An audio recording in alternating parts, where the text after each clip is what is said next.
Ma'am आज आप court आए थे, कोर्ट के बाद आपका काफी मामला चल रहा था और लगातार सुर्खियों में थी। किस वजह से आपको आज राहत मिली है?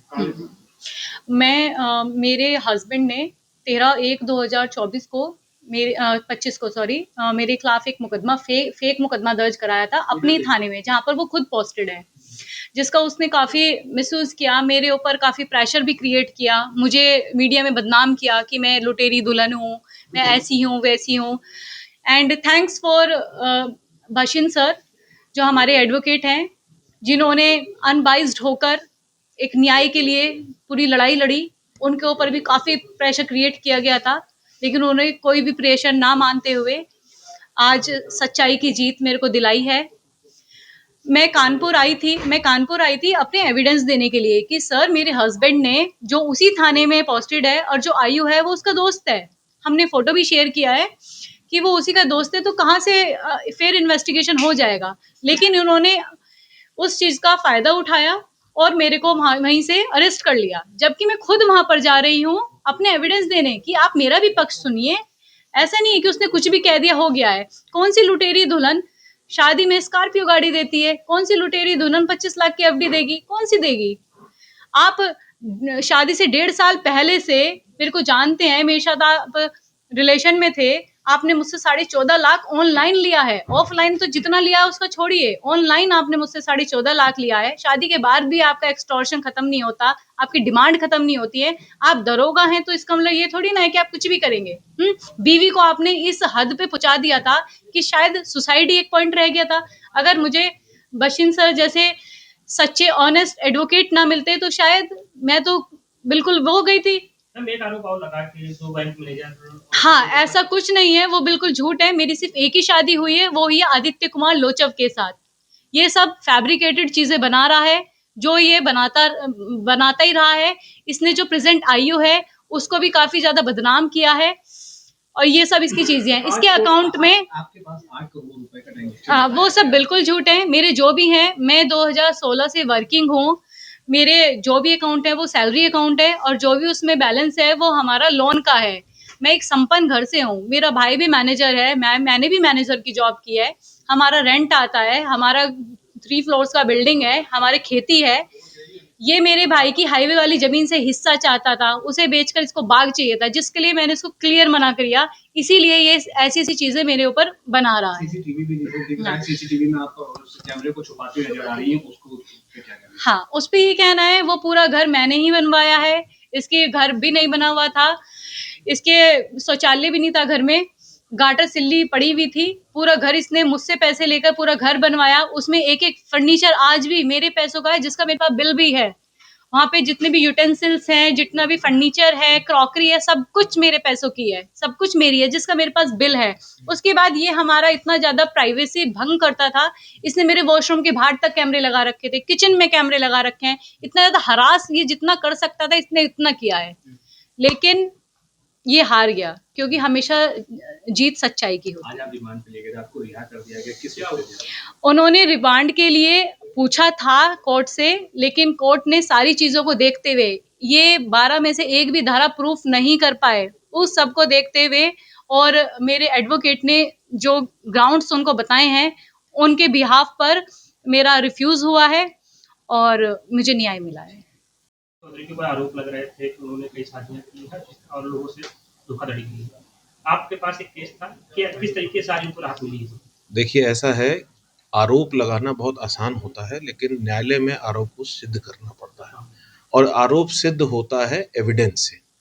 आप केवल बोल करके, कुछ भी लिख करके, आप दरोगा हैं, आपने एक एफआईआर पंजीकृत करा दी और उसको सिद्ध तो आप न्यायालय में करेंगे।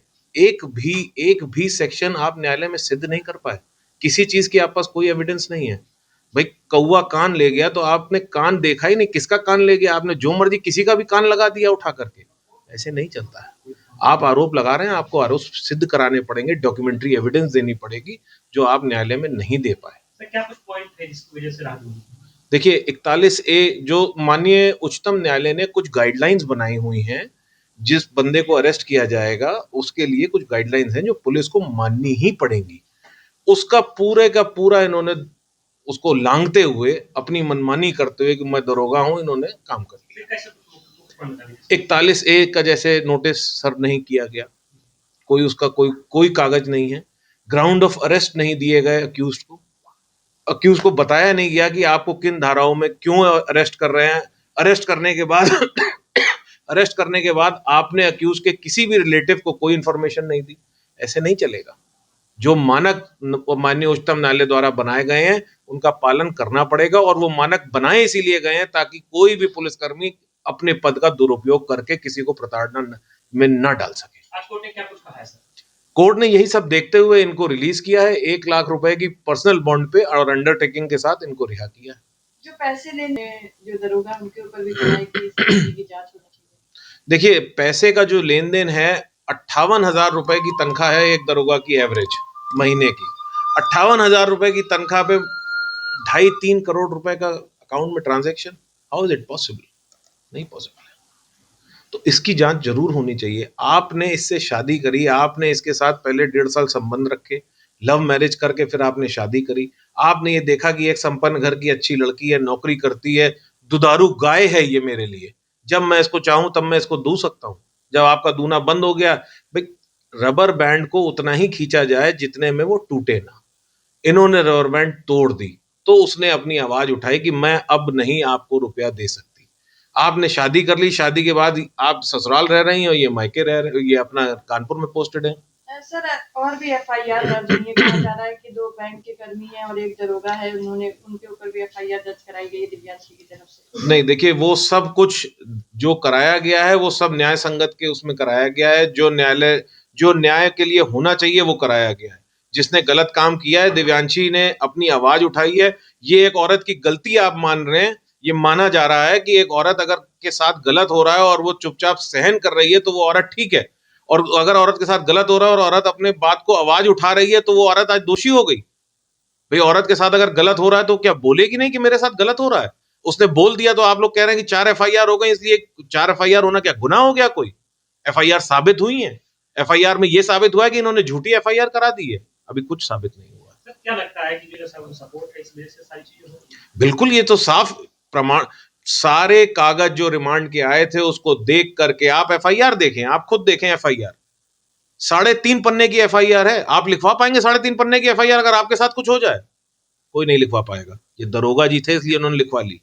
हम 3.5 पन्ने की एफआईआर लिख करके कमिश्नर के पास भेजते हैं तो कहते हैं 1 पेज में एफआईआर कराइए वकील साहब। एफआईआर है, इंसाइक्लोपीडिया नहीं है। और यहां एफआईआर 3.5 पन्ने की है। बिल्कुल फटकार लगाई गई है, मनमानी नहीं चलेगी। कल इन्होंने इनको अरेस्ट किया दोपहर 12 बजे, कोर्ट में पेश किया रिमांड के लिए शाम को 5:30 बजे, जब न्यायालय अपने घर जा चुके थे, जज साहब अपने घर जा चुके थे। फिर हम लोग जज साहब के घर गए। जज साहब ने नीचे अपने 2nd फ्लोर से उतर के आए और पुलिस से कहा कि आप 5.5 घंटे से मुलजिम को लेके क्या कर रहे हैं? मैं रिमांड दिन में दूंगा। और आज न्यायालय ने सब चीज देखने के बाद बोला कि आप रात में रिमांड लेने आए थे ताकि मैं बिना पढ़े रिमांड दे दूं। ये न्यायालय की टिप्पणी थी। सर एक केस का हवाला दिया था। जी, माननीय उच्चतम न्यायालय ने अपने अभी लेटेस्ट 2025 के जजमेंट में मिहिर राजेश शाह बनाम स्टेट ऑफ महाराष्ट्र में गाइडलाइंस दोबारा क्लियर करी हैं कि अरेस्ट के करने के लिए क्या गाइडलाइंस पुलिस को करनी चाहिए। उसी का हवाला देते हुए न्यायालय ने इस केस को न्याय हित संगत में निर्णय दिया है और इनका रिमांड रिफ्यूज किया। क्या कुछ उसमें आप गहराई से बता सकते हैं क्या नियम है? ग्राउंड ऑफ अरेस्ट सबसे बड़ा नियम है। कॉन्स्टिट्यूशन की आर्टिकल 22 का उल्लंघन होता है अगर ग्राउंड ऑफ अरेस्ट नहीं दिए जाते हैं। सीआरपीसी की सेक्शन 50 का उल्लंघन होता है कि अगर पुलिस ग्राउंड ऑफ अरेस्ट नहीं देती है।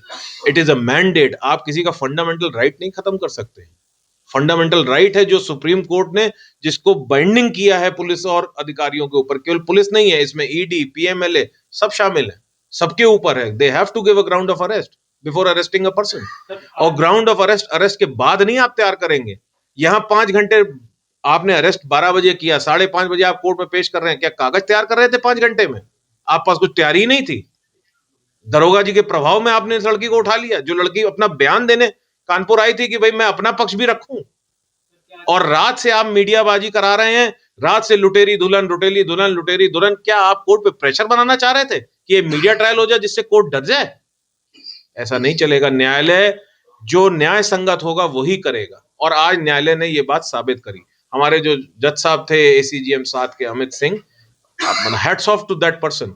आज उसने ये दिखाया कि नहीं, जो सुप्रीम कोर्ट कह रहा है, जो न्याय है, मैं वही करूंगा। सर आगे की क्या रूपरेखा होगी आपकी इस चीज में? आगे हम अपनी जो कार्रवाई है, कानूनी कार्रवाई, उसका अमल पालन में करेंगे, अपना काम करेंगे। जो जो हमें करना है वो हम करेंगे। जो इनके खिलाफ हमें जांचें करानी है वो हम शुरू कराएंगे। अब बिल्कुल कराऊंगा जांच दरोगा के खिलाफ। 58,000 रुपए की सैलरी वाले आदमी के खाते में 2.5 करोड़ रुपए का ट्रांजेक्शन कैसे है? ये बहुत बड़ा सवाल है, इस देश के लिए बहुत बड़ा सवाल है। जहां हमारे पूजनीय प्रधानमंत्री जी कह रहे हैं करप्शन को जड़ से हटाना है, करप्शन, इस लेवल का करप्शन, 58,000 रुपए वाला 2.5 करोड़ रुपए, हम आप सब लोग कमा रहे हैं। हम आप करोड़ों में पहुंच नहीं पा रहे हैं, करोड़ों में जीरो नहीं गिन सकते हैं। अगर आप ये वीडियो YouTube पर देख रहे हैं तो हमारे चैनल को सब्सक्राइब कर बेल आइकन दबाएं और Facebook पर देख रहे हैं तो हमारे पेज को लाइक करें।